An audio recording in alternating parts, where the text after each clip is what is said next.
Sog' tanda sog'lom aql. Respublikamizning barcha hududlarida sog'lom turmush tarzini targ'ib qilish va aholi hayotini sport bilan chambarchas bog'lash bo'yicha izchil ishlar olib borilmoqda.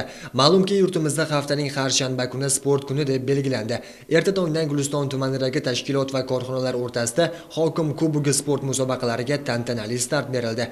Dastlab 200 nafardan ortiq sportsevarlar ishtirokida sog'lom hayot uchun 5000 qadam shiori ostida yurish marafoni o'tkazildi. Ayni damda mana shu tumanimiz hokimi kubogi doirasida ertalabki 5000 qadam va ertalabki badan tarbiya va qolgan sport turlari bo'yicha musobaqalar tashkil etilmoqda.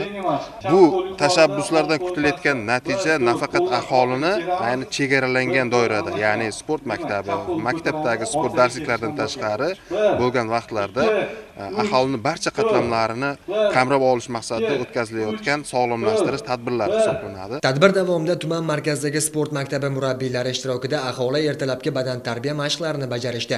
Shuningdek, tashkilot va korxona xodimlari o'rtasida mini futbol, shaxmat shashka, voleybol hamda stol tennisi bo'yicha qizg'in bellashuvlar ham bo'lib o'tdi. Guliston tuman sport maktabi xodimlari bilan birgalikda ushbu tadbirlarni ko'tarinki ruhda tashkil etib o'tkazib bormoqdamiz. Hozirgi kunda Guliston tumanida aholisini sportga jalb qilish 45%ni qamrab olish rejalashtirilgan. Har hafta sport kunlari, sport tadbirlari, hokim kubogi, prokuror kubogi, ichki ishlar kubogi kabi sport musobaqalarini tashkil qilib kelmoqdamiz. Sportga yoshlarimiz qiziqish ko'paygan. Yakunda mini futbol bo'yicha birinchi o'rin tuman favqulodda vaziyatlar bo'limi jamoasiga, ikkinchi o'rin tuman kadastr palatasi jamoasiga, uchinchi o'rin tuman yoshlar ishlari bo'limi jamoasiga nasib etdi.